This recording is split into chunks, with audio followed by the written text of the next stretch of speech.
क्या होगा जब पास्ट के अलग अलग समय काल के विभिन्न लोग अजीब कारणों से टाइम ट्रेवल करते हुए प्रेजेंट टाइम में आ जाते हैं। और जब वैज्ञानिक ये सोच ही रहे थे कि वे समय यात्रा कैसे कर गए, तो अब उनके सामने पास्ट और फ्यूचर को लेकर और बड़े राज खुलने शुरू हो गए। तो सब कुछ चलिए शुरू से जानते हैं हमारी आज की नई टाइम ट्रेवल साईफाई सीरीज में। कहानी की शुरुआत साल 2005 के समय से होती है, जहां की शैली उसका पति जैक आज बहुत एक्साइटेड थे, क्योंकि शैली उनकी बेटी मारिया के पैदा होने के बाद आज फिर से अपनी जॉब कंटिन्यू करने जा रही है। लेकिन उन्हें अंदाजा तक न था कि आज के बाद से उनका सब कुछ बदल जाएगा। शैली जब अपनी कार लेकर ऑफिस के लिए जा ही रही थी कि तभी अचानक से उसके ऊपर से एक पोर्टल खुलते हुए वो शैली को अपने अंदर समा लेता है और एक झटके में वो एक खुले पार्क में जा गिरी। शैली ने ध्यान दिया कि इस पोर्टल से वो अकेली नहीं बल्कि उसी जैसे और भी बहुत सारे लोग गिर रहे थे। वहीं अजीब बात कि उन सब के कपड़े और वेशभूषाएं अलग अलग थी, मानो वे सब अलग अलग समय काल से हों। और कुछ ही देर बाद वे सारे ही पोर्टल्स अपने आप बंद हो गए। लेकिन अब तक ऑलरेडी हजारों की संख्या में लोग इसी सेम पार्क में इकट्ठा हो चुके थे। वहीं अब तक चारों ओर से पुलिस के हेलीकॉप्टर्स और गाड़ियां आकर उन्हें घेरने लगती हैं कि वे इन पोर्टल से कहां से आ गए। अब गवर्नमेंट की ओर से इन सारे ही पोर्टल से आए हुए लोगों को एक स्पेशल फैसिलिटी में ले जाकर इन्वेस्टिगेशन शुरू कर दी जाती है। इसके लिए मेन ऑफिसर केशा को हायर किया गया ताकि वो इस पूरी घटना की जानकारी निकाल सके। उसे एक FBI एजेंट जेसिका ने बहुत बड़े राज खोले कि कैसे ये सारे ही टोटल 4400 लोग असल में पास्ट के मिसिंग लोग हैं। अजीब कारणों से उन सब के मिसिंग होने की रिपोर्ट उनके इस समय से नहीं बल्कि पास्ट के समय से है, यानी कि अभी प्रेजेंट में साल 2021 चल रहा है। और उनके उस पार्क में गिरे अलग अलग समय काल के लोग टाइम ट्रेवल करते हुए साल 2021 में आ चुके हैं। अब केशा के साथ एक सोशल वर्कर जेम्स को भी हायर किया गया ताकि ये समय यात्रा से आए हुए लोग अचानक से डर ना जाएं। अब तक सरकार ने उन सभी को एक बड़े होटल में बंद करने के बाद से बताया नहीं था कि वे फ्यूचर में आ चुके हैं। तो वहीं होटल में भी सभी लोग एक दूसरे के कपड़ों को देख बहुत हैरान होते हैं, क्योंकि वे सब अलग अलग टाइम से थे। सो शैली और बाकी सारे लोग मिलकर अब पुलिस से कहने लगे कि वे उन्हें यहाँ इस होटल में कैदियों की तरह क्यों रख रहे हैं और वे उन्हें उनके घर जाने दे। उसका बाकी लोग साथ भी देते हैं, जिनमें से थे एंड्रे जो कि वर्ल्ड वॉर 1 में एक डॉक्टर रहा था, इसके अलावा क्लोडेट जो कि सिविल वॉर एक्टिविस्ट है, लेडोना जो कि साल 2015 से आई है और एक रियलिटी स्टार है, और छोटी मिल्ड्रेड जो कि साल 1970 से आई थी। अब यहाँ फाइनली सबको पुलिस द्वारा बता दिया गया कि वे अभी साल 2021 में मौजूद हैं। हालांकि शुरू में किसी को भी यकीन नहीं होता, लेकिन इतना तो उन्हें खुद भी शक हो चुका था कि उन सब के कपड़े और बोलने का स्टाइल सब कुछ एक दूसरे से बहुत अलग है। अब क्लोडेट जिसे कि टाइम ट्रेवल के दौरान टांग पर चोट लग गई थी, तो डॉक्टर एंड्रे उसकी फर्स्ट एड कर पट्टी लगा देता है। वहीं अब जल्दी केशा और जेम्स मिलकर सभी पास्ट से आए हुए लोगों का एक एक कर इंटरव्यू लेना शुरू कर देते हैं ताकि वे सच्चाई पता कर सकें। अब शैली तो बस अपनी बेटी से मिलना चाहती थी, क्योंकि साल 2005 के बाद वो बहुत बड़ी हो चुकी होगी। तो शैली समेत बाकी लोग भी बारी बारी से सब वहीं बताते हैं कैसे वे ग्रीन पोर्टल से होते हुए सीधा यही साल 2021 में आ गए। हालांकि पुलिस को ये सब लॉजिकल नहीं लगता कि वे सब तो रैंडम लोग हैं, तो फिर वे ही टाइम ट्रेवल क्यों किए, इसका कुछ तो स्पेशल कारण होना चाहिए। वहीं अब तक शैली भी समझ गई कि सरकार उन्हें यहाँ से निकलने नहीं देगी और उसे अपनी बेटी और पति के बारे में जानना था कि वे अब 16 साल के बाद कैसे होंगे। तो शैली अब बाहर आकर उन्हीं की जैसी एक और लड़की मिल्ड्रेड से मिलती है। शैली ने उसे बताया कि उसे अपनी बेटी और पति को देखना है, और तभी एक अजीब सी घटना घटती है। मिल्ड्रेड ने रियलाइज किया कि वो जब से उस ग्रीन पोर्टल से यहाँ आई है, तब से ही वो आसपास की चीजों को कंट्रोल कर पा रही है। और अब मिल्ड्रेड सिक्योरिटी कैमरास को घुमाकर दरवाजे खोल देती है। हालांकि शैली को पता नहीं चला कि ये मिल्ड्रेड ने किया है, और शैली इसका फायदा उठाकर वहाँ से बाहर निकल गई ताकि अपने घर जाकर अपनी फैमिली से मिल सके। वो बस में बैठते हुए हैरान भी होती है कि अब समय के साथ दुनिया कितनी बदल गई। तो वहीं दूसरी ओर होटल में अब तक केशा और बाकी सबको पता चल गया कि उनके सिक्योरिटी कैमरास और दरवाजों में ब्रीच होने से एक टाइम ट्रेवलर शैली बाहर निकल चुकी है और उन्हें जल्द से जल्द उसे ढूंढना होगा। तो वहीं दूसरी ओर शैली अब तक अपने पुराने घर पर पहुंच चुकी थी, लेकिन यहाँ पहुंचकर उसे पता चला कि उसका पति जैक उनकी बेटी के साथ इस घर को बेचकर कई साल पहले ही दूसरी जगह पर शिफ्ट हो चुका है। तो वहीं अब तक यहाँ पुलिस की गाड़ियाँ उसे पकड़ने आ चुकी थी। तो शैली अब उनसे दूर भागते हुए अपने नेबर के घर जाती है। दरअसल ये नेबर शैली को पहले से जानती थी, तो ये नेबर शैली को अपने घर छुपाकर उसे उसके पति जैक का नया एड्रेस दे देती है। जबकि बाहर पुलिस ऑफिसर्स के साथ जेम्स जो कि एक सोशल वर्कर पर था। उसने शैली को पीछे से भागते हुए देख लिया था और अब वो पुलिस से छुपकर अकेला शैली के पास जाकर कहता है कि वो उसे उसके पति जैक के नए घर पर ले जाएगा, लेकिन उसके बाद शैली को वादा करना होगा कि वो खुद से उसके साथ उनकी फैसिलिटी में चलेगी। और शैली ने इसके लिए हाँ कह दिया। तो वहीं दूसरी ओर जब डॉक्टर आंड्रे क्लाउडिया के पैर की पट्टियां हटा रहा था तो अब वो ये देखकर सरप्राइज हो जाता है कि उसके पैर के सारे ही घाव भर चुके थे। लेकिन ये इतनी जल्दी कैसे भर गए, क्योंकि सिर्फ कुछ ही घंटे पहले उसने उस पर पट्टियां की थी। और ये तो देखकर खुद क्लाउडेट भी हैरान थी और उसे शक हुआ कि कहीं उसके अंदर कोई गड़बड़ तो नहीं। तो अब वो इसे फिर से टेस्ट करने के लिए बाथरूम में जाती है। यहाँ उसने एक लड़की लेडोना से रिक्वेस्ट की कि वो अपने नुकीले नाखूनों से उसके हाथ को काटे। और सरप्राइजिंगली जैसे ही लेडोना ने उसके हाथ को काटा ही था कि तभी उसका हाथ साथ के साथ ठीक होने लगा। और दोनों जल्दी से भागकर डॉक्टर एंड्रे को सब बताती हैं कैसे क्लोडेट के पास अजीब कारणों से हीलिंग एबिलिटीज आ चुकी हैं। अब डॉक्टर आंड्रे ने कहा कि क्या पता शायद से सभी के घाव जल्दी भरते होंगे, लेकिन लेडोना ने रिवील किया कि उसका खुद का घाव अभी तक नहीं भरा है, यानी कि ये एबिलिटी सिर्फ क्लोडेट के पास है। हालांकि अब क्लोडेट ने कहा कि वो अपनी सीक्रेट एबिलिटी के बारे में बाहर किसी को नहीं बताएगी, वरना तो क्या पता सरकार उसके साथ कौन से एक्सपेरिमेंट्स करें। वहीं अब थोड़ी देर बाद यहाँ से फिर से सभी लोग इकट्ठे होकर पुलिस के खिलाफ नारे लगाने लगते हैं। उनकी मांग थी कि उन्हें अपने घर जाने दिया जाए।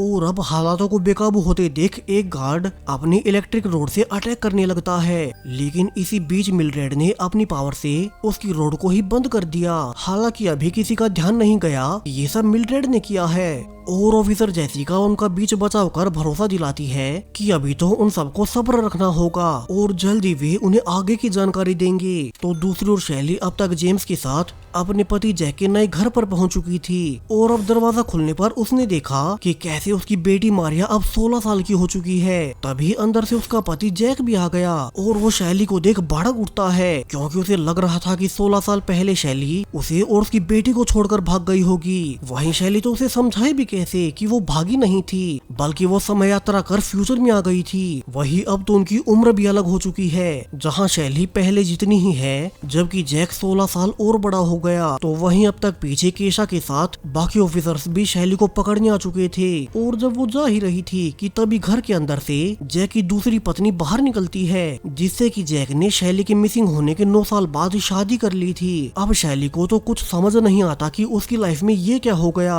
उसकी बेटी बड़ी हो गई जो कि उसे पहचानती तक नहीं। वहीं उसका पति जैक उससे नफरत करता है और उसने दूसरी शादी भी कर ली, यानी कि एक ही झटके में शैली का कोई परिवार नहीं बचा। वहीं अब जब पुलिस शैली को लेकर जा भी रही थी तो जैक ने उसे रिवील किया कि उसे 16 साल पहले उसका एक लेटर मिल गया था, जिसमें कि शैली खुद उन्हें छोड़कर जाने के बारे में लिख कर गई थी। और तभी से जैक को उसे बहुत नफरत हो गई। और यहाँ से पुलिस अब शैली को पकड़कर वापस से होटल में ले आती है, जहाँ की उन्होंने बाकी टाइम ट्रेवलर्स को रखा था। अब वापस आने के बाद शैली डॉक्टर आंड्रे को सब बताती है कि कैसे बाहर सच में ही साल 2021 चल रहा है। वो अपने पति जैक से भी मिली, जो कि अब उससे उम्र में 16 साल बड़ा हो चुका है और उसकी बेटी भी टीनेजर बन गई। शैली ने आगे रिवील किया कि 16 साल पहले जब उसने उनकी बेटी मारिया को जन्म दिया था, तब वो काफी घबरा गई कि वो अपनी बेटी को पाल पाएगी या नहीं। और तभी उसने निराशा में अपने पति जैक को नोट लिखा था कि वो उसे और उसकी बेटी को छोड़कर जा रही है, लेकिन उसने वो नोट उन्हें कभी नहीं दिया और वो उसे कार में रखकर भूल गई। अब शैली के अनुसार जब वो गायब हुई थी तब शायद से जैक को गाड़ी में वो नोट मिल गया होगा और उसने सोचा कि शैली उन्हें छोड़कर जा चुकी है। और इतना कहकर शैली अपनी किस्मत पर बहुत ज्यादा रोने लगी। वहीं अब तक सबको इस होटल में बंद हुए पूरे 2 दिन बीत चुके थे, तो सभी निराश होने लगे कि पता नहीं उन्हें कब तक यहाँ कैद रहना पड़ेगा, क्योंकि ना तो वे बाहर जा सकते हैं और ना ही किसी से संपर्क भी कर सकते हैं। वहीं बाहर की दुनिया को तो पता भी नहीं कि वे फ्यूचर से आए थे और अभी सरकार ने उन्हें यहाँ बंद करके रखा है। तो वहीं बाहर जेम्स एक बार में केशा से मिलता है, जहाँ की उसने रिवील किया कि उसका खुद का उन पोर्टल्स को लेकर एक गहरा संबंध है। दरअसल जेम्स का छोटा भाई मैनी भी कुछ महीनों पहले ही मिसिंग हो गया था और उस समय भी जेम्स ने दरवाजे के पीछे से एक ग्रीन पोर्टल को देखा था, सेम वही ग्रीन पोर्टल जिन पोर्टल से ये 4400 लोग उस पार्क में गिरे थे। तो अब जेम्स को लगता है कि इन्हीं के पास रहने से उसे उसका भाई मैनी मिल जाएगा। इसी कारण से जेम्स इस पूरे केस से भी जुड़ गया। अब तो उसे भी लगता है कि उसका भाई भी टाइम ट्रेवल करते हुए पास्ट या फ्यूचर के किसी और समय में चला गया होगा। तभी बार में उन्होंने न्यूज में देखा कि कैसे उन 4400 लोगों के टाइम ट्रेवल की खबर हर तरफ टीवी न्यूज में आ चुकी थी, यानी कि किसी ने इस सीक्रेट न्यूज को मीडिया में लीक कर दिया है। अब कीशा जल्दी से वापस से होटल में आती है, जहाँ की उसे एक बच्चे हेडन ने आकर कहा कि वो जेम्स को बता दे उसका भाई मैनी बिल्कुल ठीक है, और मैनी ने उसे सॉरी भी बोला है। अब कीशा तो ये सुनकर हैरान रह गई कि ये बच्चा जो कि टाइम ट्रेवल से उनके समय में आया है, उसे जेम्स के भाई मैनी के बारे में कैसे पता। तो वहीं शैली के भागने के बाद पुलिस ने पूरे होटल में सिक्योरिटी बढ़ानी शुरू कर दी थी। हर जगह और ज्यादा कैमरे लगाए जाने लगे ताकि फिर से और कोई मेंबर यहाँ से भाग न सके। इसके अलावा भी सबको सजा देने के लिए अब से उन्हें सिंपल खाना ही मिला करेगा, यानी कि सबको एहसास दिलाया जाने लगा कि वे सब अब जेल में हैं। जिसके बाद केशा और जेम्स अब फिर से दूसरे राउंड की जांच शुरू कर देते हैं, क्योंकि उन्हें लगता है कि इन सारे लोगों को यहाँ किसी कांड से लाया गया होगा। हालांकि इस बार भी सभी टाइम ट्रेवलर्स अपने पहले वाले बयान ही देते हैं, लेकिन अब एक प्रीस्ट आइजिया उन्हें आइडिया देता है कि कैसे पुलिस को उन सभी लोगों को वापस से उसी पार्क में ले जाना चाहिए जहां की वे टाइम ट्रेवल करके आए थे, और क्या पता वो ग्रीन पोर्टल्स फिर से खुल जाएं और उन सबको उन्हीं के टाइम में वापस पहुंचा दे। जिस पर कीशा ने कहा कि वो अपने सीनियर से पूछकर इस पर आगे कदम उठाएगी कि वे उन्हें वहां ले जाएंगे या नहीं। और यहाँ से प्रीस्ट आइजिया अपना पास्ट बताने लगता है, कैसे वो यहाँ आने से पहले साल 1970 में एक प्रीस्ट फैमिली से बिलोंग किया करता था, और उसकी एक गर्लफ्रेंड भी थी जो कि जल्दी उसके बच्चे की माँ बनने वाली थी। लेकिन जब उसने अपने पिता से उस लड़की से शादी करने को कहा तो उसे उसका पिता मना कर देता है, क्योंकि वे लोग चर्च में रहते थे, और अगर किसी को पता चला कि खुद प्रीस्ट का बेटा ही ये सब कर रहा है, उसने शादी से पहले एक लड़की को माँ बना दिया, तो वे उन पर फिर कभी भरोसा नहीं करेंगे। हालांकि आइजिया अपने पिता से खुश नहीं था, और वो एक रात को अपनी गर्लफ्रेंड को एक बार में मिलने बुलाता है, जहाँ से कि वे दोनों हमेशा के लिए दूर भाग जाते। लेकिन जब तक आइजिया उससे मिलने पहुँच पाता तो उससे पहले ही वो उस ग्रीन पोर्टल के जरिए इस समय में आ गिरा, और उसकी गर्लफ्रेंड को लगा कि वो आया ही नहीं है। वहीं अब प्रेजेंट में बाहर क्लोडेट डॉक्टर आंड्रे और लेडोना के साथ अपनी हीलिंग एबिलिटीज की लिमिट टेस्ट कर रही थी। इस बार भी जब उन्होंने क्लोडेट की एक उंगली तोड़ दी तो वो अपने आप ठीक हो जाती है, यानी कि अब तो उसकी एबिलिटीज समय के साथ बढ़ती ही जा रही हैं। वो अपनी हर एक चोट को बहुत जल्द ठीक कर सकती है। तीनों बातें कर ही रहे थे कि तभी पीछे से गार्ड्स ने आकर ऑर्डर दिया कि सभी 4400 मेंबर्स एक साथ इकट्ठे हो जाएं। इसके बाद गार्ड्स उन सभी मेंबर्स के पैरों में एंकल ब्रेसलेट पहना देते हैं, जिनमें की ट्रैकर्स फिट किए गए थे, ताकि अगर कोई भी आगे से भागने की कोशिश भी करे तो उन्हें उसकी लोकेशन मिलती रहे। वहीं अब चूंकि सब लोगों से उनके फेवरेट स्नैक्स ले लिए गए थे, तो यहाँ से 3 मेंबर्स मिलरेड, हेडन और नोवा तीनों मिलकर अपने स्नैक्स को चुराने के लिए मेन ऑफिस में जाते हैं, जहाँ के सारे ही खाने को एक लोहे की जाल के अंदर रखा गया था। सो मिलरेड अब हेडन और नोवा के सामने अपने कंट्रोलिंग पावर से उस ताले को ही तोड़ देती है, जिसके बाद तीनों साथ मिलकर स्नैक्स खाने लगे। वे डिस्कस भी करते हैं कि वे सभी लोग जो कि टाइम ट्रेवल कर इस प्रेजेंट समय में आए हैं, हो सकता है कि उन सभी में कोई न कोई अलग अलग पावर्स हों। अब यहाँ पर हेडन ने अपनी पावर रिवील की कि वो कुछ टाइम बाद फ्यूचर में होने वाली घटनाओं को पहले ही देख सकता है, लेकिन इस पर उसका पूरा कंट्रोल नहीं होता, बल्कि उसे ये विजन खुद से ही दिखाई देते हैं। तीनों स्नैक्स खा ही रहे थे कि तभी वहाँ पर एक गार्ड आ गया। दरअसल नोवा उसी वक्त एक स्नैक की एड में यूज होने वाली मेलोडी गुनगुना रहा था, जिसे कि सुनकर वो गार्ड रुक जाता है। ऐसा लग रहा था मानो उस पर नोवा द्वारा गाए जा रहे गानों का असर हो रहा हो, यानी कि तीनों को नोवा की सुपर पावर भी पता चल गई कि वो जब भी कोई मेलोडी गाएगा तो सामने वाला उसके असर में आ जाएगा और बहक जाएगा। हालांकि इसका असर उन लोगों पर नहीं हो रहा जो कि उनके साथ ग्रीन पोर्टल से टाइम ट्रेवल कर आए थे। अब अगले दिन जब गार्ड्स उनकी तलाशी ले रहे थे तो नोवा फिर से गाना गाने लगता है, लेकिन तभी एक गार्ड गुस्से में आकर नोवा को मारने लगा। हालांकि आइजिया ने बीच में आकर नोवा को बचा लिया, जिसके बाद अब नोवा फाइनली आइजिया को भी अपनी मिलरेड और हेडन की सुपर पावर्स के बारे में बता देता है, यानी कि आइजिया को भी सब पता चल गया।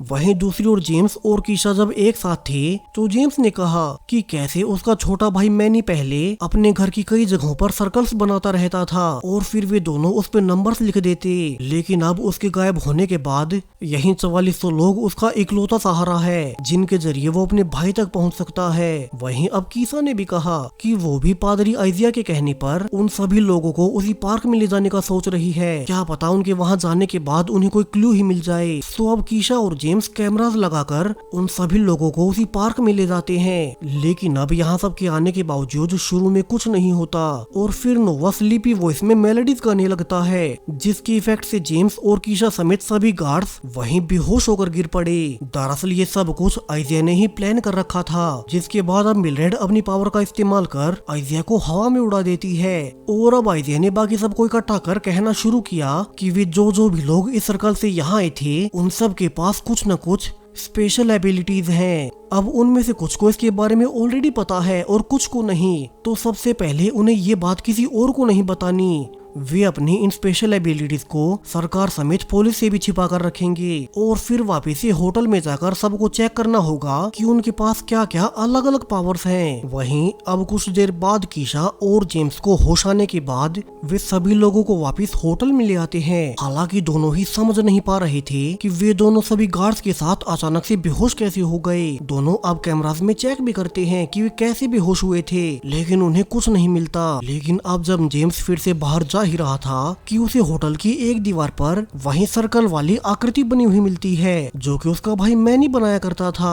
और यहाँ से जेम्स समझ गया कि उसके भाई मैनी की मिस्ट्री इन्हीं लोगों से जुड़ी है। जेम्स अब सिक्योरिटी गार्ड से पूछता भी है कि यहाँ इस दीवार पर ये सर्कल किसने बनाया, लेकिन उनमें से किसी को कुछ नहीं पता था। वहीं दूसरी ओर यहाँ शैली की बेटी मारिया उसे मिलने आ गई। दरअसल यहाँ वो सिर्फ ये कंफर्म करने आई थी कि क्या शैली ने सच में ही वो गुड बाय नोट लिखा था, और उसके बाद वो उसे और उसके पिता को छोड़कर चली गई। अब शैली ने बताया कि हाँ, उसने ये नोट लिखा तो था, लेकिन उस वक्त वो बहुत निराश थी, लेकिन वो उन्हें छोड़कर नहीं जाने वाली थी। इतना कहकर शैली अपनी बेटी को गले लगाने लगती है, लेकिन अब जैसे ही शैली ने अपनी बेटी को छुआ ही था कि तभी उसे शैली की पास्ट की सारी मेमोरीज दिखाई देने लगती हैं, और इसे तो शैली काफी शौक हो गई। वो समझ गई कि यही उसकी सुपर पावर है, वो किसी को भी छूकर उसकी मेमोरीज देख सकती है। हालांकि इसी बीच अब शैली की बेटी उसे नाराज होकर चली जाती है।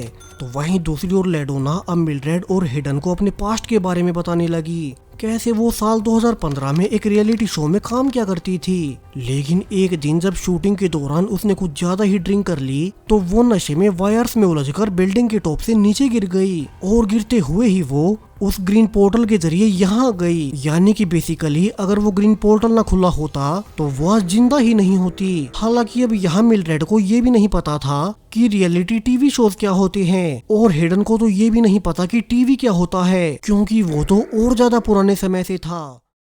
वहीं अब तक इस होटल के बाहर बहुत से लोग इकट्ठा होना शुरू हो चुके थे। वे गवर्नमेंट के खिलाफ प्रोटेस्ट करने लगे कि उन्होंने खामखा इन लोगों को डिटेन क्यों कर रखा है। सो अब जल्दी से गवर्नमेंट ऑफिशियल्स की मीटिंग होती है कि वे इन सारे ही प्रोटेस्ट कर रहे लोगों को होटल के सामने से कैसे हटाएं। और अब काफी देर की मीटिंग के बाद ये फैसला लिया गया कि वे मीडिया के कुछ रिपोर्टर्स को यहाँ इस होटल में लाएंगे और उन्हें दिखाएंगे कि कैसे वे इन सारे ही लोगों को अच्छे से रख रहे हैं और इनमें से किसी को कोई प्रॉब्लम नहीं हो रही। इसके अलावा जेम्स और कीशा को ये भी जिम्मेदारी सौंपी गई कि उन्हें उन रिपोर्टर से पोर्टल से आए किसी एक मेंबर को मिलवाना होगा। सो दोनों को मिलकर उस एक मेंबर को ढूंढना है जो कि रिपोर्टर से अच्छे से बात कर सके और झूठ बोले कि वे यहाँ खुश हैं। सो अब जेम्स और कीशा इसी के लिए सभी लोगों से बात करना शुरू करते हैं जिससे कि वे रिपोर्टर्स के सामने ला सकें। लेकिन अब ये जानने पर कि उन्हें झूठ बोलना होगा तो अब कोई भी मेंबर उनकी बात मानने को तैयार नहीं होता, क्योंकि असल में तो वे सब यहाँ दुखी थे।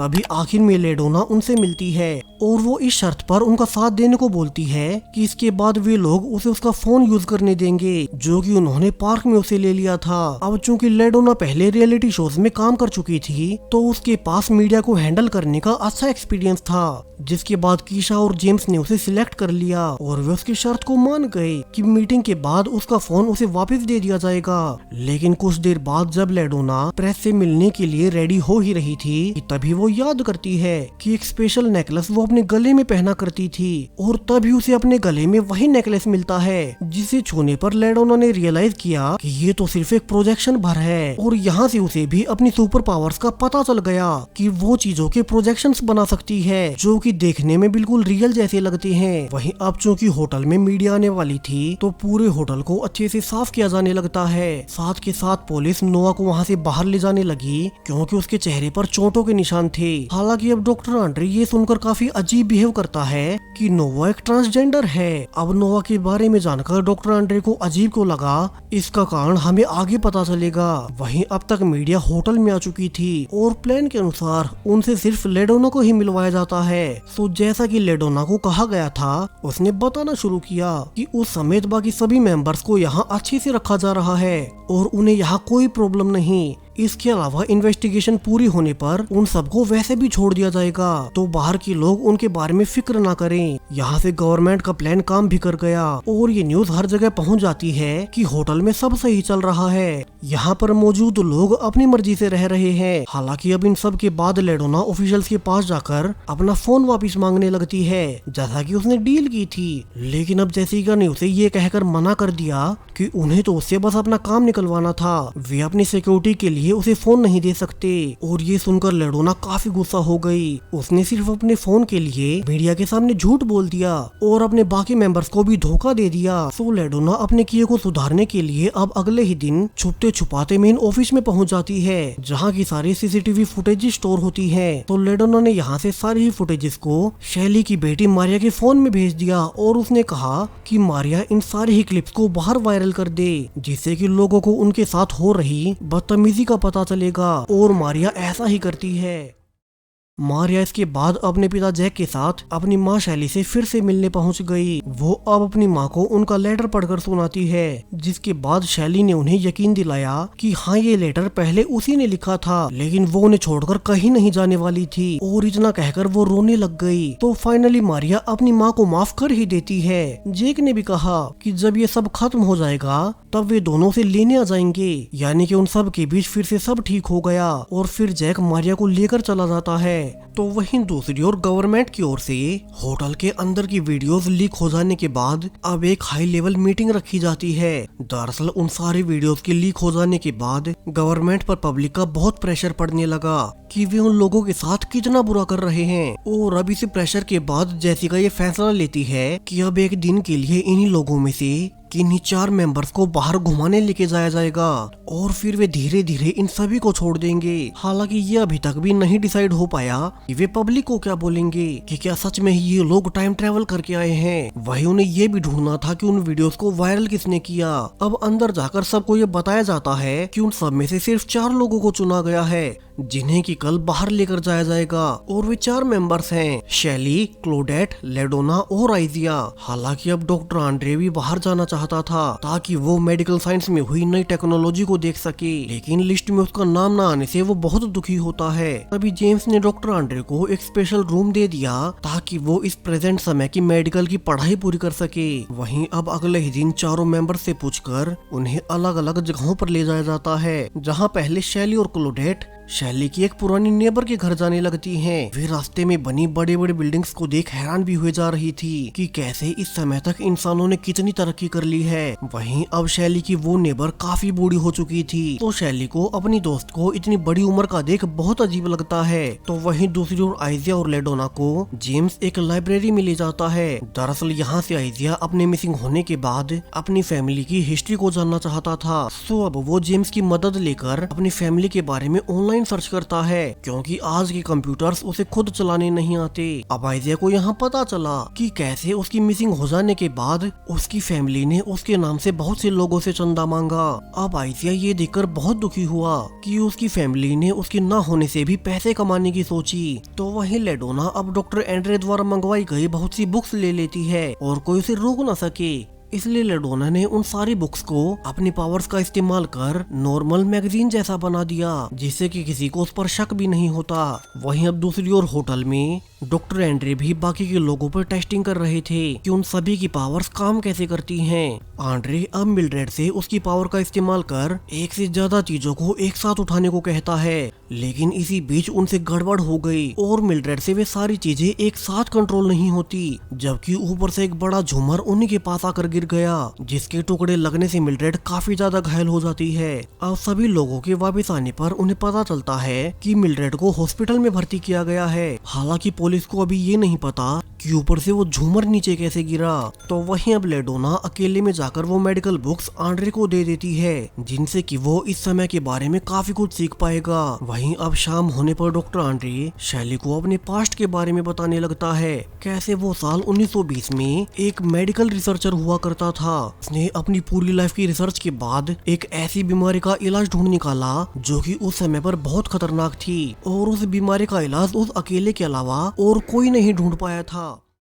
लेकिन उस टाइम पर चूंकि ब्लैक लोगों के साथ रेसिज्म होता था, तो अब एक व्हाइट डॉक्टर को आम पब्लिक के सामने उसके प्रोजेक्ट का हेड दिखा दिया गया, जबकि डॉक्टर आंड्रे को उनका असिस्टेंट बताया गया। जिससे गुस्से में आंड्रे उस डॉक्टर से कहता भी है कि मगर ये तो सारी उसी की मेहनत थी, और इस दवा पर पूरी रिसर्च उस अकेले ने की थी, इसलिए मीडिया में भी हर और अकेले उसी का नाम होना चाहिए। लेकिन उस व्हाइट डॉक्टर ने कहा कि वे लोग उसका नाम असिस्टेंट में लिख रहे हैं, यही बहुत बड़ी बात है। जिसके बाद आंड्रे ने गुस्से में अपनी वो दवा बनाने से ही इनकार कर दिया। अब आंड्रे आगे शैली को ये भी कन्फेस करता है कि वो भी नोआ की तरह एक ट्रांसजेंडर है, लेकिन उसके टाइम यानी कि साल 1920 में ब्लैक लोगों के साथ ही इतना रेसिज्म होता था। तो अगर लोगों को ये भी पता चलता कि वो एक ब्लैक होने के साथ साथ एक ट्रांसजेंडर भी है, तो कोई भी उसे मेडिकल की पढ़ाई ही नहीं करने देता। और उसका ये सच छिपाने में उस वक्त उसकी वाइफ ने उसकी बहुत मदद की थी। उसने उससे शादी कर ली ताकि सोसाइटी को यही लगे कि आंड्रे एक आदमी है। लेकिन थोड़े ही दिनों बाद आंड्रे को पता लगा कि उसकी पत्नी भी उसी बीमारी से ग्रस्त हो गई, और आंड्रे ने तो गुस्से में अपनी वो दवाई बनाई ही नहीं थी। तो जब तक वो अपनी रिसर्च फिर से शुरू कर पाता, उसके पहले ही वो टाइम ट्रेवल करते हुए इस समय में आ गया। और अब प्रेजेंट में आंड्रे को इसीलिए बहुत दुख है कि जिस औरत ने उसके मर्द न होने के बावजूद उससे शादी की, सोसाइटी के सामने उसे इज्जत दिलाई, वो खुद उसे बचा नहीं सका। अगर वो पहले उस दवाई को बना लेता तो अपनी पत्नी को बचा सकता था, और इसका गिल्ट डॉक्टर आंड्रे को आज तक भी है। अब शैली आंड्रे के बारे में सब जानने के बाद उसे दिलासा देने लगती है। तो वहीं अब तक सरकार की ओर से फिर से एक और दूसरी मीटिंग रखी गई। दरअसल चूंकि एक ही दिन पहले जिन 4 लोगों को बाहर ले जाया गया था, उनका वो एक्सपेरिमेंट पूरी तरह से ठीक रहा, तो अब एक एक कर बाकी सब लोगों को भी बाहर ही रहने के लिए भेजा जाएगा। हालांकि इससे पहले उन सब से पूछा जाएगा कि बाहर वे लोग किस किस को जानते हैं, और जिन्हें कोई जानता नहीं है गवर्नमेंट उन्हें रहने के लिए अपने पास से जगह देगी। हालांकि अब इस मीटिंग के बाद कीशा सरकार के इस फैसले से खुश नहीं होती, क्योंकि उसे लगता है कि इन 4400 लोगों का आम लोगों के बीच जाना अभी के लिए सेफ नहीं है, और उसे इन सब लोगों में काफी अजीब लग रहा है। हालांकि जेम्स ने उसे यकीन दिलाया कि वो खामखा डर रही है। फिर जेम्स अब क्लोडेट को लेकर बाहर जाता है ताकि क्लोडेट को उसके रहने की जगह बता सके। अपने मिसिंग भाई मैनी के अपार्टमेंट में ले गया। जेम्स ने बताया कि जब तक कि उसका भाई मैनी उसे मिल नहीं जाता तब तक क्लोडेट यहीं रह सकती है। तो वहीं दूसरी ओर शैली की बेटी मराया भी अपनी माँ को दोबारा अपने घर लाना चाहती थी। हालांकि जैक अभी इसके लिए स्केप्टिकल है, क्योंकि यहाँ पर उसकी दूसरी पत्नी भी मौजूद थी। तो जैक अब अकेले में शैली से मिलकर कहता है कि वो मारिया के कहने के बावजूद उनके घर न आए, वरना तो उनकी बेटी मारिया और उसकी दूसरी पत्नी के बीच दूरियां नहीं लगेंगी। अब शैली को भी ये बात बिल्कुल सही लगी कि उसे अब अपने पति के नए जीवन को खराब नहीं करना चाहिए। तो अब यहाँ से फैसला लिया गया कि जैक के घर शैली नहीं बल्कि हेडन को रहने के लिए भेजा जाएगा। तो वहीं होटल में डॉक्टर आंड्रे शैली को रिवील करता है कि उसे इस होटल से बाहर निकलने का एक सीक्रेट रास्ता मिल गया, जिससे होते हुए वे बिना किसी को बताए और बिना कैमरास में आए बाहर निकल सकती हैं। तो वहीं हेडन अब जैक के घर आने के बाद भी अपने दोस्तों मिल्ड्रेड और नोआ को बहुत मिस कर रहा था।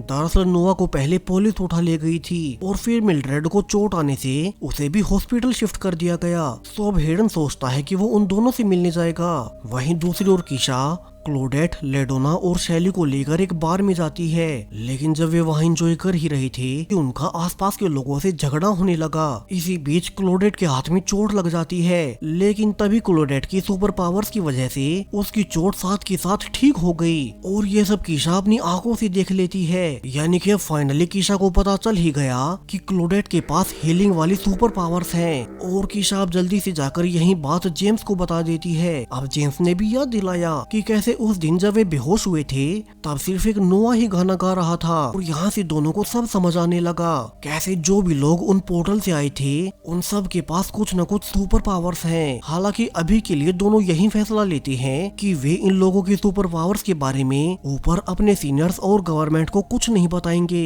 दोनों को डर था कि इन लोगों की सच्चाई जानने के बाद कहीं सरकार इन पर उल्टे सीधे एक्सपेरिमेंट्स न करने लगे और इनका जीवन नर्क न बन जाए। हालांकि उन्होंने ये तो डिसाइड कर लिया कि अब दोनों खुद से ही ये पता लगाएंगे कि इन 4400 लोगों के पास किन किन अलग अलग लोगों के पास क्या क्या पावर्स हैं। तो वहीं अब तक होटल के लोगों को हैंडल करने के लिए सरकार की ओर से एक नया ऑफिसर भेजा जाता है। दरअसल ये स्पेशल एजेंट मिस्टर ग्रीन है और वो अब एक सीक्रेट मीटिंग के दौरान बाकी लोगों को रिवील करता है कि जिन लोगों को सिटी में बाहर रहने की छूट देकर सरकार ने उन्हें फ्री किया है वे असल में फ्री नहीं है। और इतना कहकर मिस्टर ग्रीन अब उन ट्रैकर्स को ऑन कर देता है, यानी कि उन्हें सब पता है कि सब लोग अभी कहाँ कहाँ मौजूद हैं, यानी कि उन लोगों को बाहर भेजना ये सब कुछ किसी बड़े प्लान के तहत किया जा रहा है। तो वही हेडन अब होटल वापस आता है जहाँ की वो डॉक्टर आंड्रे और लेडोना के पास जाकर उन्हें बताने लगा कि उसे फ्यूचर के कुछ विजन्स आ रहे हैं, कैसे मिल्ड्रेड जिस हॉस्पिटल में एडमिट है वहाँ उसके साथ बहुत कुछ गलत हो रहा है। तो उन दोनों को मिलकर मिल्ड्रेड और नोवा को वहाँ से निकालना होगा। इसके लिए हेडन ने ऑलरेडी एक प्लान भी बना लिया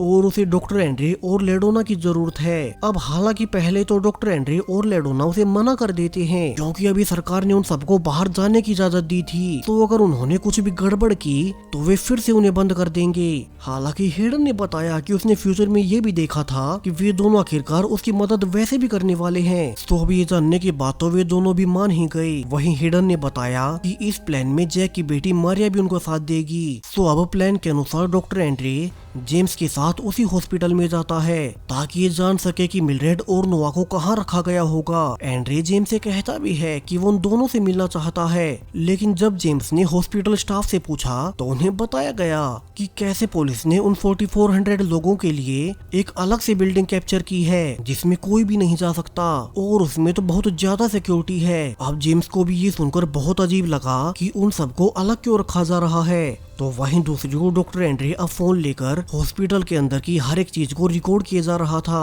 और तभी उसे अपने होटल का एक गार्ड डॉक्टर की ड्रेस पहनकर किसी पेशेंट को लेकर उसी बंद बिल्डिंग में जाते हुए दिखाई देता है। यहाँ एक मेन दरवाजे पर लॉक लगा हुआ था और वो गार्ड एक पासकोड डालकर उस लॉक को खोल लेता है। तो आंड्रे ने उसकी पूरी वीडियो बना ली और वो बहुत खुश होता है कि अब तो उन्हें उस बिल्डिंग का पासकोड पता चल ही गया। तो वहीं दूसरी ओर होटल में मारिया उनके बाकी काम का सामान लेकर आती है जिसे कि हेडन ने कहकर मंगवाया था। अब इसमें एक डॉक्टर की ड्रेस है आंड्रे के लिए, वहीं एक पेशेंट की ड्रेस हेडन के लिए जिसे कि पहनकर वे इस हॉस्पिटल में घुसेंगे। तो वहीं लेडोना के लिए एक पेन ड्राइव होगी जिसे कि वो सारा डेटा ले सके। वहीं अब तक डॉक्टर आंड्रे भी वापस आ चुका था और वो बड़ा खुश होकर लेडोना और हेडन से कहता है कि फाइनली उसे सब पता चल गया, उसने तो उस विंग का पासकोड भी जान लिया है, तो अब वे बहुत आसानी से अंदर घुस सकेंगे। और ये कहकर डॉक्टर एंड्रे उन सब की वीडियो दोनों को खुश होकर दिखाने लगता है कि वो कितना स्मार्ट है। लेकिन जब बाकियों ने वो वीडियो देखी तो अपना माथा पीट लिया। दरअसल अब चूंकि डॉक्टर आंड्रे साल 1920 से है जब फोन ही नहीं हुआ करते थे, तो जब डॉक्टर आंड्रे उस पासकोड की वीडियो बना रहा था तब उस गधे ने गलती से बैक कैमरा की जगह फ्रंट कैमरा ऑन कर लिया और वीडियो में अब सिर्फ डॉक्टर आंड्रे की मुस्कान की झनकार के अलावा और कुछ नहीं था। और इसे देखकर तो हेडन और लेडोना भी सोच में पड़ गए कि वे आगे क्या करेंगे, अब वे उस पासकोड को कैसे ढूंढे। तभी हेडन को याद आया कि उस वक्त आंड्रे ने उस पासकोड को तो देखा ही होगा, लेकिन अब आंड्रे को वो भी याद नहीं था। हेडन ने फिर कहा कि फिर तो शैली की सुपर पावर्स उनके बहुत काम आएंगी क्योंकि वो किसी को भी छूकर उनकी मेमोरीज को देख सकती है और एक वही है जो डॉक्टर आंड्रे की मेमोरीज को देखकर उसमें से वो कोड निकाल सकती है। सो डॉक्टर आंड्रे अब शैली के पास जाकर उन्हें सब बता देता है, बस ये छोड़कर कि उनके इस प्लान में शैली की बेटी मारिया भी शामिल है। तो शैली अब अपनी पावर्स का इस्तेमाल कर डॉक्टर आंड्रे की यादों में चली जाती है और उसने फाइनली वो पासकोड देख लिया। ये पासकोड था 9475 और अब चूंकि सबको पासकोड मिल चुका था तो चारों हॉस्पिटल जाने लगते हैं। वहीं दूसरी ओर जेम्स और कीशा बैठकर डिस्कस कर रहे थे, जहाँ जेम्स ने बताया कि कैसे सरकार ने इन 4400 लोगों के लिए हॉस्पिटल में एक अलग जगह बनाई है और वहाँ तो वो भी नहीं जा सकता। तो कीशा ने कहा कि वो शाम होने पर वहाँ खुद जाकर देखेगी कि वहाँ क्या हो रहा है। अब हेडन, डॉक्टर आंड्रे और लेडोना हॉस्पिटल में आ चुके थे, जहाँ की हेडन पेशेंट बना था, डॉक्टर आंड्रे डॉक्टर बना था और लेडोना अपने प्रोजेक्शन वाले सुपर पावर का इस्तेमाल कर उसी गार्ड जैसी बन जाती है। यहाँ से तीनों उसी पासकोड का इस्तेमाल कर अंदर घुस गए। उन्होंने देखा कि यहाँ अंदर कोई सिक्योरिटी कैमरा नहीं थे। तो अब वे अलग अलग होकर नोआ और मिल्ड्रेड को ढूंढने का फैसला करते हैं। जहाँ लेडोना पहले जिसने की गार्ड का प्रोजेक्शन बना रखा था वो मेन ऑफिस में चली गई, जहाँ से कि वो मैप देखकर बता पाएगी कि नोआ और मिल्ड्रेड कहाँ हैं। वहीं साथ के साथ वो पेन ड्राइव का इस्तेमाल कर यहाँ का सारा डेटा भी कॉपी कर लेगी। सो अब लेडोना कंप्यूटर पर बैठकर डॉक्टर आंड्रे और हेडन को ब्लूटूथ हेडफोन्स का इस्तेमाल कर उन्हें रास्ता बताने लगती है। वहीं हेडन भी चूंकि फ्यूचर देख सकता था तो वो भी अब अपनी पावर का इस्तेमाल कर दूसरे रास्तों से बच बच कर निकलने लगता है जहाँ की गार्ड्स ना हो। तभी आगे जाने पर हेडन और डॉक्टर एंड्रे ये देखकर हैरान रह गए कि यहाँ तो एक लड़की को एक कमरे में रखा गया था जिसके की बहुत बड़े पंख निकले हुए हैं। वहीं इससे अगले वाले कमरे में एक आदमी बैठा था जो कि खुद को आग में बदल पा रहा है। वहीं उसके भी बंदे होने के साथ साथ उसके ऊपर लगातार पानी गिरे जा रहा है ताकि वो भाग ना सके। और यहाँ से तो डॉक्टर एंड्रे और हेडन को सब समझ आ गया कि कैसे गवर्नमेंट को इन 4400 की पावर्स का ऑलरेडी पता है और वे तो इन पर छुपकर एक्सपेरिमेंट्स भी कर रहे हैं। अब आगे जाकर डॉक्टर एंड्रे और हेडन ने देखा कि कैसे कुछ गार्ड्स मिल्ड्रेड को बांध कर ले जा रहे थे। उन्होंने उसके मुंह पर पूरी तरह से पट्टी लगा दी ताकि वो कुछ भी देख ना सके और चीजों को कंट्रोल ना कर सके, यानी कि उन्हें उसकी सुपर पावर का भी पता था। लेकिन तभी वहाँ लेडोना फिर से एक ऑफिसर जेसिका का रूप लेकर आ जाती है और उसने उन गार्ड्स को वहाँ से दूर भेज दिया। फिर तीनों मिलकर मिल्ड्रेड को फ्री कर देते हैं और मिल्ड्रेड ने बताया कि कैसे यहाँ के लोगों ने उसे बहुत परेशान किया है। तभी उनके सामने गार्ड आ गया और मिल्ड्रेड चूंकि अब आजाद होने के साथ साथ बहुत गुस्सा थी तो वो उस पर अपनी पावर्स का इस्तेमाल कर उस गार्ड को हवा में उड़ा देती है। फिर वो उसकी हड्डियों को तोड़ने लगी। सो अब उस गार्ड की जान बचाने के लिए लेडोना जो कि जेसिका बनी थी वो मिल्ड्रेड को इंजेक्शन लगाकर बेहोश कर देती है। हेडन ने नोटिस किया कि ये सेम वही फ्यूचर था जो कि उसने अपने विजन्स में देखा था, लेकिन तब वो इसे कुछ और ही समझ रहा था। तो वहीं डॉक्टर आंड्रे जब उस गार्ड को देखने गया कि कहीं वो मर ना गया हो तो अब डॉक्टर आंड्रे के छूते ही अजीब कारणों से उस गार्ड का हाथ कुछ हद तक ठीक होने लगता है। वहीं अब चूंकि यहाँ और कोई भी आ सकता था तो तीनों मिल्ड्रेड को लेकर बाहर भागने लगते हैं। वहीं यहाँ उन्हें रास्ते में कीशा भी मिल गई, हालांकि वो उन्हें रोकती नहीं है। जबकि अब बाहर भी जब वे मारिया के पास जा रहे थे तो यहाँ भी उसका पिता जैक पहले से आ गया और वो उन सबको गाड़ी में पिक कर होटल ले जाता है। अब उनके भागने के बाद कीशा और जेम्स अकेले में सबसे मिलते हैं और वे उनसे पूछने लगे कि वे कर क्या रहे हैं। अब आंड्रे उन्हें एक एक कर सब सच बताने लगता है। कैसे उन सब के पास सुपर पावर्स तो थी ही, लेकिन उन्हें लग रहा था कि सरकार को उनकी पावर्स के बारे में कुछ नहीं पता होगा। लेकिन आज हॉस्पिटल में जाने के बाद उन्होंने तो उनमें से कई मेंबर्स को पकड़ कर रखा था और वे तो उन पर बहुत खतरनाक एक्सपेरिमेंट्स भी कर रहे थे, यानी कि उनका कोई सीक्रेट प्लान है। वहीं अब डॉक्टर एंड्रे हॉस्पिटल से आने के बाद खुद को लगातार बीमार महसूस करने लगता है, हालांकि अभी उसे खुद भी नहीं पता कि उसे हुआ क्या है। वहीं इसके अलावा बाकी सबको अपनी अपनी पावर्स पता चल गई, लेकिन डॉक्टर एंड्रे को नहीं। अब थोड़ी देर बाद जब एंड्रे सीढ़ियों से नीचे जा रहा था कि तभी एक गार्ड उसे ऐसे देखकर उसका मजाक बनाने लगता है, लेकिन तभी एंड्रे गलती से उसी के ऊपर गिर गया और उसका हाथ गार्ड के हाथ को छूते ही यहाँ अब अजीब कारणों से गार्ड का हाथ वैसे ही टूटने लगता है जैसे कि पिछली रात हॉस्पिटल में मिल्ड्रेड ने उसी गार्ड का हाथ तोड़ा था। और स्ट्रेंजली इसके बाद से एंड्रे बिल्कुल सही हो गया, जैसे कि उसे कोई बीमारी ही ना हो। अब शैली आकर बताती है कि शायद से एंड्रे को भी उसकी पावर मिल चुकी है और डॉक्टर एंड्रे की पावर्स ये है कि वो किसी को भी छूकर उसकी चोट या बीमारी को ठीक कर सकता है, लेकिन फिर वो खुद बीमार रहने लगेगा और उसे ठीक होने के लिए उसी चोट या बीमारी को किसी और को छूकर उसमें ट्रांसफर करना होगा। यहाँ भी ऐसा ही हुआ। पहले हॉस्पिटल में गार्ड को छूकर एंड्रे ने उसकी चोट खुद में संभाल ली, लेकिन फिर वो खुद बीमार पड़ गया और आज गलती से जब उसने होटल में गार्ड को छुआ तो वो चोट जो कि हॉस्पिटल वाले गार्ड को लगी थी वो इस वाले गार्ड में ट्रांसफर हो गई और एंड्रे उसी समय बिल्कुल ठीक हो गया। सो दोनों फैसला करते हैं कि वे क्लोडेट की पावर्स के साथ मिलकर डॉक्टर एंड्रे की इस पावर को टेस्ट करेंगे। तो वहीं क्लोडेट तो बाहर अब तक एक बार में काम करने लगी थी ताकि वो इस समय के लोगों में अच्छे से घुल मिल सके। अब यहाँ एंड्रे और शैली आकर आंड्रे की नई पावर्स को टेस्ट करने लगते हैं। उन्होंने पहले शैली के हाथ में कट लगाया जिसे कि एंड्रे छूकर अपने अंदर ट्रांसफर कर लेता है, लेकिन फिर उसने साथ के साथ क्लोडेट को छूकर वहीं चोट उसमें ट्रांसफर की। तो क्लोडेट की सुपर हीलिंग की एबिलिटीज की वजह से वो चोट तभी ठीक हो जाती है।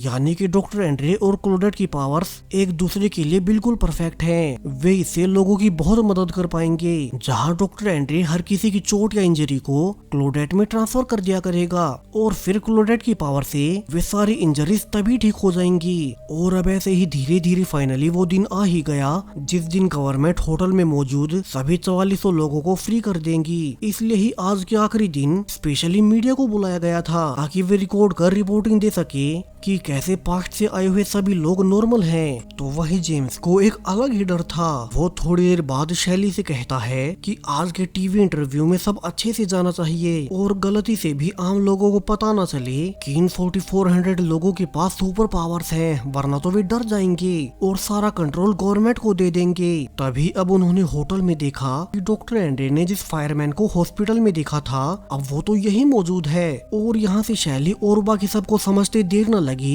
कि मिस्टर ग्रीन असल में यही चाहता है कि इन लोगों की सुपर पावर्स मीडिया में आ जाएं। फिर लोग डर के मारे खुद से ही उन्हें गवर्नमेंट को संभालने देंगे और गवर्नमेंट उन सब पर कंट्रोल कर अपने हिसाब से काम करवाएगी। वहीं अब जैक भी अपनी फैमिली के साथ, जिसमें कि अब हेडन भी शामिल था, वे होटल पहुंच जाते हैं। वे टीवी पर सबके सामने आकर बताने लगते हैं कि कैसे हेडन उनके साथ पिछले कई हफ्तों से रह रहा है और उनमें कोई प्रॉब्लम नहीं हुई। अब ये इंटरव्यू अच्छे से जा ही रहा था कि ऊपर मिस्टर ग्रीन के कमरे में अचानक से मिल्ड्रेड घुस जाती है जो कि उससे बदला लेने आई थी, जो बिहेवियर उन्होंने हॉस्पिटल में उसके साथ किया था। और अब मिल्ड्रेड मिस्टर ग्रीन को अपनी पावर से उठाकर खिड़की के बाहर फेंक देती है। मिस्टर ग्रीन वहीं जाकर गिरा जहाँ की इंटरव्यू चल रहा था।